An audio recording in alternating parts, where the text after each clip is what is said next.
"You're serious?" I said, my voice trembling as I stared at Richard from across the living room. "You want me to give you $3,000, on top of the $4,000 I already give you every month?" He leaned back in his recliner, folding his arms over his chest like a king issuing an order. "I need a new car," he said, his tone clipped and matter-of-fact. "The old one's falling apart. I don't see what the big deal is. You've got the money." I felt my chest tighten. "The big deal, Richard, is that I've already sacrificed enough for this household. I cover the bills, the groceries, your utilities. I even helped pay off Adam's credit cards. Now you want me to buy you a car?" "Yes," he said, his voice rising. "Because I deserve it. I've done enough for this family. It's time for you to pull your weight." Pull my weight. The words hit me like a slap. I'd been financially supporting this household for years, working tirelessly to keep us afloat while my father-in-law and my husband, Adam, treated my paycheck like a bottomless ATM. And now, the one time I set a boundary, Richard had the audacity to call me selfish. "I'm not doing it," I said firmly, standing my ground. "You'll have to figure out another way." His face twisted with rage, the vein in his forehead bulging. "You're just like your mother, always thinking you're better than everyone else." He stood abruptly, his movements sharp and aggressive. "Don't you dare disrespect me in my own house." "Your house?" I shot back, my voice shaking. "This house is paid for with my money, Richard." Before I could react, he lunged forward, shoving me with both hands. I felt my feet slip on the hardwood floor, and then I was tumbling down the stairs. The world blurred as pain shot through my body. I landed hard at the bottom, my arm twisted beneath me and my head pounding from the impact. For a moment, I couldn't move. The pain was overwhelming, and tears stung my eyes as I tried to catch my breath. Above me, Richard stood at the top of the stairs, his face still contorted with anger.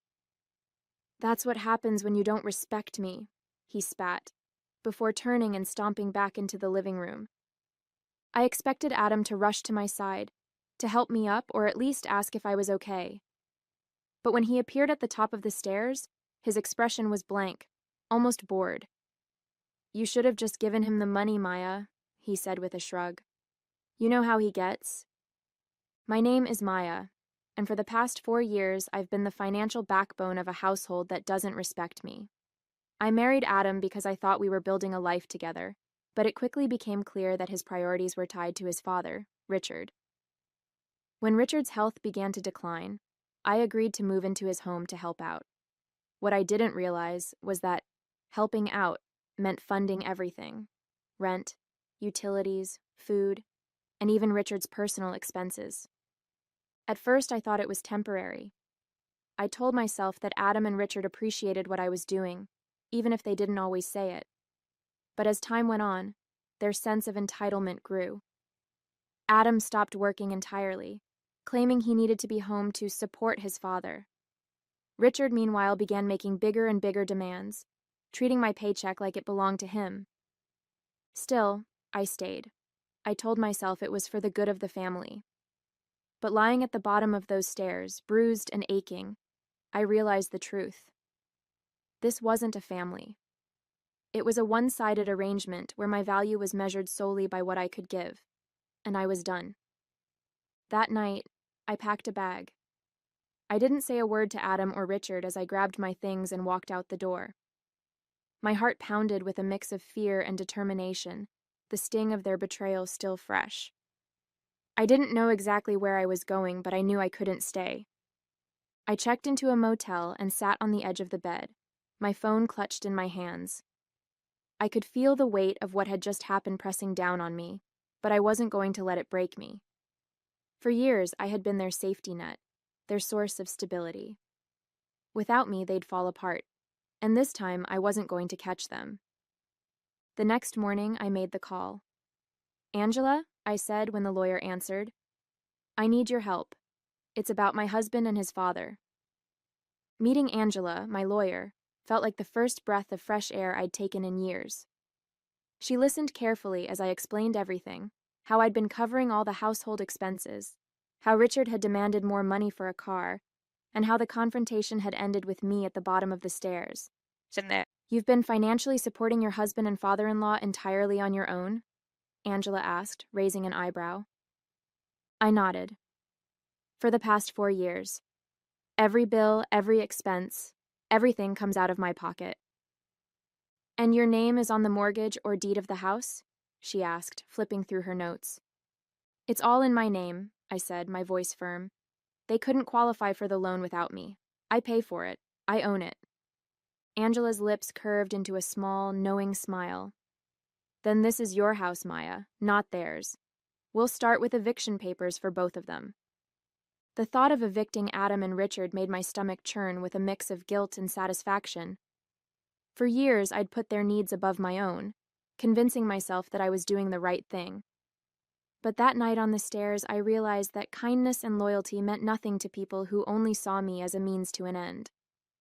What about Richard pushing me? I asked. He could have seriously hurt me. We'll include that in the lawsuit, Angela said firmly. You're not just evicting them, you're holding them accountable for their behavior. Let's make sure you get justice. The next few weeks were a whirlwind of preparation. Angela helped me gather all the evidence I needed to support my case. Bank statements, receipts, even text messages where Richard and Adam made their entitled demands. Seeing everything laid out in black and white was both validating and infuriating. For years, I had convinced myself that I was overreacting, that things weren't as bad as they seemed. But the numbers didn't lie. I'd poured tens of thousands of dollars into that house while Adam and Richard contributed nothing but complaints and criticism. Angela also encouraged me to document the incident on the stairs. We'll need to show that there's a history of abusive or threatening behavior, she said. This isn't just about money. It's about creating a safe environment for you moving forward. Safe. The word hit me harder than I expected. For years, I'd put my safety, both emotional and physical, on the back burner, prioritizing the needs of others. Now, for the first time, I was fighting for myself. Meanwhile, I started making quiet plans to rebuild my life. I found a small apartment close to my job and began moving my things there in secret, one carload at a time. The house still felt like a minefield, and I avoided Adam and Richard as much as possible. Adam barely noticed my absence. He spent most of his time glued to the couch or arguing with his father about God knows what. Richard, meanwhile, was still fuming over my refusal to buy him a car. Every interaction with him felt like walking a tightrope, but I held my ground. The final piece of the puzzle was setting up the legal bombshell they'd never see coming. Angela drafted eviction papers which would force them to vacate the house within 30 days, and a civil lawsuit for damages related to the assault and financial exploitation. They're not going to take this well, she warned. Be prepared for some backlash. I'm ready, I said, my resolve hardening. They've pushed me around for too long. The hardest part was keeping my plans to myself. My coworkers noticed that I seemed distracted, but I brushed off their concerns with vague excuses about stress at home. The truth was, I felt like I was living a double life. One version of me was still playing the dutiful wife and daughter-in-law, while the other was quietly reclaiming her independence. Late at night, I'd lie awake in my new apartment, replaying everything that had happened. The anger and hurt would bubble up, threatening to overwhelm me. But then I'd think about the moment I'd serve them the papers. I pictured their faces, Richard's smug confidence shattering, Adam's indifference replaced with disbelief, and it gave me the strength to keep going. The day finally came. Angela met me at the house, her calm professionalism grounding me as we walked up the driveway. My heart raced as she rang the doorbell, the stack of papers in her hand feeling heavier than it should. Richard opened the door, his expression immediately souring when he saw me standing beside Angela. "What do you want?" he snapped. Angela didn't miss a beat. "Mr. Williams, you've been served," she said, handing him the papers. "You and your son are required to vacate this property within 30 days. Additionally, my client is filing a civil lawsuit against you for damages related to assault and financial exploitation." "What the hell is this?" Richard barked, his face turning red as he flipped through the documents. "You can't do this. This is my house." "No," I said, my voice steady despite the pounding in my chest. It's my house, and you're not welcome here anymore. Adam appeared in the doorway, rubbing his eyes like he'd just woken up. What's going on? He mumbled. Richard shoved the papers at him. Your wife thinks she can kick us out. Can you believe this? Adam skimmed the documents, his brow furrowing. Maya, this is insane. You can't just... I can, I interrupted, meeting his gaze. And I did. For a moment, neither of them spoke. The reality of the situation was sinking in, and I could see the panic starting to creep into their expressions. This wasn't just an argument they could brush off or a demand they could guilt me into meeting. This was real, and they couldn't stop it. Angela turned to leave, motioning for me to follow. They've been served, she said. Let's go.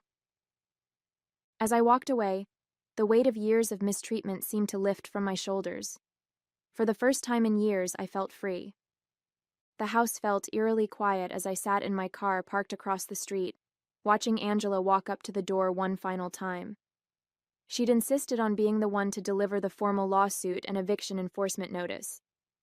This was the moment I'd been waiting for, the moment when Richard and Adam would finally realize the gravity of what they had done. I saw Angela ring the doorbell and stand confidently with the papers in hand. Moments later, Richard opened the door, his expression shifting from irritation to confusion, and finally to pure, unadulterated rage. Even from my car, I could hear his voice erupt. This is ridiculous, he bellowed, his fists clenched at his sides. She can't do this to me. I've lived in this house for years. Angela's voice remained calm and professional. Mr. Williams, as I explained the last time we served you, this property belongs solely to my client, Maya. You've had your 30-day notice, and as of today, you are legally required to vacate. Any refusal to comply will result in further legal action. Adam appeared behind him, his hair disheveled and his face still puffy with sleep. He squinted at the papers Angela handed him and groaned. Maya, seriously? What is all this? Angela didn't flinch. This is a civil lawsuit for damages totaling $20,000, including compensation for the physical assault, financial exploitation, and emotional distress caused by both Mr. Williams and Mr. Adam Williams. These proceedings will move forward regardless of whether you vacate today. Richard's face turned beet red, and I could see the anger boiling over. He snatched the papers from Adam's hands and ripped them in half, tossing the pieces onto the porch. You think this is going to scare me? He shouted. You can't evict family. This is my house.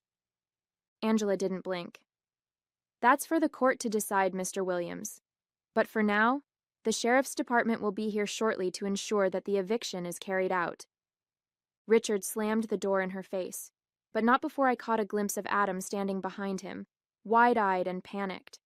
For the first time, he seemed to grasp that this wasn't just another argument that could be smoothed over. This was real, and there was no way out. Angela returned to the car, her steps purposeful as she slid into the passenger seat. They're fuming, she said with a wry smile. But I doubt they'll try anything stupid. The sheriff will handle it from here. I exhaled a long breath I didn't realize I'd been holding. For years, I'd been the one stuck in the cycle of giving in, of letting their entitlement, abuse, and disregard wear me down. But now, for the first time, I was the one holding the power. It felt foreign, but it also felt good. As we waited for the sheriff, I allowed myself to imagine the scene inside the house. Richard pacing furiously, ranting about how unfair this all was. Adam probably slumped on the couch, scrolling through his phone to avoid engaging. Their dynamic had always been the same. Richard barking orders, Adam following along, and me cleaning up the mess. But not anymore. When the sheriff's car pulled up, Richard stormed outside, yelling at the officers about how he'd been wronged. She's lying, he shouted. This is my house. I've lived here for decades. She can't just throw me out like this. The lead officer calmly reviewed the paperwork Angela handed him. This property is legally in Ms. Maya's name, and these eviction proceedings are valid, he said firmly. You've been given ample notice, Mr. Williams. You need to gather your belongings and vacate immediately." "I won't!" Richard roared, his voice hoarse with fury. "You'll have to drag me out of here." Adam finally stepped outside, holding a hastily packed duffel bag. He looked at me from across the street, his face a mixture of anger and confusion. "Why are you doing this, Maya?" he called out. "We're family." That word, family, cut through me like a knife. They'd used it as a weapon for years, twisting its meaning to justify their entitlement and disrespect, but I refused to let it hold me hostage any longer. I stepped out of the car, meeting Adam's gaze with a calm I didn't know I had. "Family doesn't push you down the stairs," I said, my voice steady. "Family doesn't take your money and treat you like you owe them everything. This house is mine, my life is mine, and I won't let either of you take anything more from me." Richard shouted something incoherent from the porch, but I didn't hear him. My focus was on Adam, who stared at me for a long moment before finally lowering his eyes. For once, he had no comeback, no excuses. He slung the duffel bag over his shoulder and trudged down the driveway without another word, his father still fuming behind him. The sheriff's officers escorted Richard back inside to gather his belongings, and Angela placed a reassuring hand on my shoulder. "You've done it," she said quietly. "This chapter is over." As I watched Adam and Richard leave the house for the last time, I felt a surge of emotions: relief, pride, and an overwhelming sense of freedom. This wasn't just a victory in court, it was a victory for myself. For the first time in years, I'd stood up to the people who had tried to diminish me, and I'd won. I turned to Angela, a small smile tugging at my lips. "Let's go," I said. "I've got a life to rebuild." The house felt so much larger once Richard and Adam were gone. As I walked through the quiet rooms, I was struck by how different everything seemed. Without their constant presence, the space that had once felt suffocating now felt like a blank canvas, a place I could finally reclaim as my own. The sheriff had left a short while ago, taking with him the last traces of their entitlement. Richard had resisted until the very end, ranting about how unfairly he'd been treated, but there was nothing left for him to cling to. Adam had been quieter, a shadow of the man who'd once promised to build a life with me. Watching him leave, dragging his duffel bag down the driveway, had been bittersweet. I felt no anger anymore, only pity. Angela stayed with me as I locked the front door. "You've done something not many people have the courage to do," she said, her tone warm. "It's hard to walk away from people you've invested so much in, even when they don't deserve it." I nodded, her words sinking in. "I think I finally realized it wasn't just about the money," I said. "It was about taking back control. For years I let them make me feel like I didn't have a choice, like I owed them everything. But I don't owe them anything." Over the next few days, I began to rebuild my life, piece by piece. I changed the locks on the house and hired a cleaning service to help scrub away the physical reminders of Richard and Adam's presence. It felt symbolic, almost therapeutic, to erase the mess they'd left behind. For the first time in years, I didn't feel like a stranger in my own home. Friends and coworkers reached out to check on me, offering words of encouragement and support. "You're amazing for standing up for yourself," Lily said over coffee one afternoon. "It would have been so easy to just keep putting up with it, but you didn't." "I think I just reached a breaking point," I admitted. When Adam told me I should have given Richard the money, I realized he didn't care about me at all. And if he didn't care, then why was I giving so much of myself to him? Lily nodded. "It's hard to see that when you're in it, but you're out now. That's what matters." Richard and Adam tried to contact me once, but I ignored their calls. Angela assured me that they had no legal grounds to challenge the eviction or the lawsuit. "You've already won," she said, and I believed her. For the first time in years, I felt untouchable. My focus shifted to the future. I started exploring new career opportunities and hobbies I'd put on hold for far too long. Without the weight of their demands, I had the time and energy to invest in myself. I even began considering selling the house, my house, and moving somewhere new, somewhere that didn't carry the ghosts of the past. One evening, as I sat on the patio with a glass of wine, I let myself reflect on the journey that had brought me here. It hadn't been easy, far from it. But every step, every painful moment, had taught me something about my own strength. I'd spent years letting others define my worth, but not anymore. I looked out at the quiet street, the stars just beginning to dot the sky. For the first time in years, I felt truly free. This was my life, and I was finally living it on my terms. A few months later, my life had completely transformed. The house I once shared with Richard and Adam no longer felt like a prison. It was mine now, truly mine. Every corner, every room, reflected the life I was rebuilding for myself. The walls that used to echo with their demands and entitlement were now filled with peace and quiet. I'd finally put the house on the market, a decision that felt symbolic of closing that chapter for good. Angela helped me navigate the legal and financial hurdles, and the lawsuit against Richard was progressing in my favor. The compensation I stood to gain wasn't just about the money, it was about holding him accountable. Knowing that he would face consequences for his actions was its own kind of closure. In my new apartment, everything felt lighter. Without the constant burden of their expectations weighing me down, I finally had the time and energy to focus on myself. I took up yoga, started painting again, and even planned a trip to a quiet coastal town I'd always wanted to visit. For the first time in years, I felt like I was living, not just surviving. The people in my life noticed the change. "You look happier," Lily said during one of our coffee dates. "Like a weight's been lifted." "Because it has," I said with a smile. For years I thought walking away meant giving up. But now I realize it was the bravest thing I've ever done. She raised her cup in a mock toast. "To brave new beginnings." "To never settling for less," I added, clinking my cup against hers. Richard and Adam's absence no longer haunted me.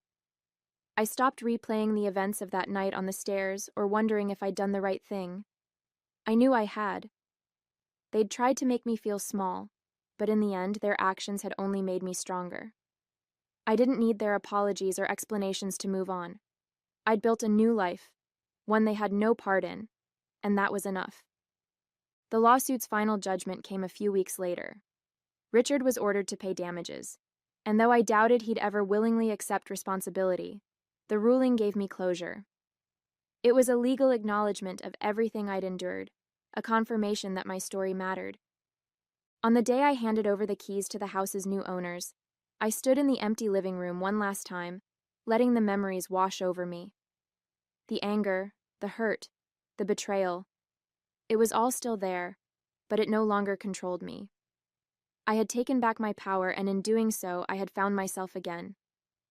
As I stepped outside and closed the door behind me, I felt a sense of peace I hadn't known in years. The road ahead was open and full of possibilities, and for the first time in a long time, I was excited to see where it would lead. This wasn't just the end of one chapter, it was the beginning of a story entirely my own.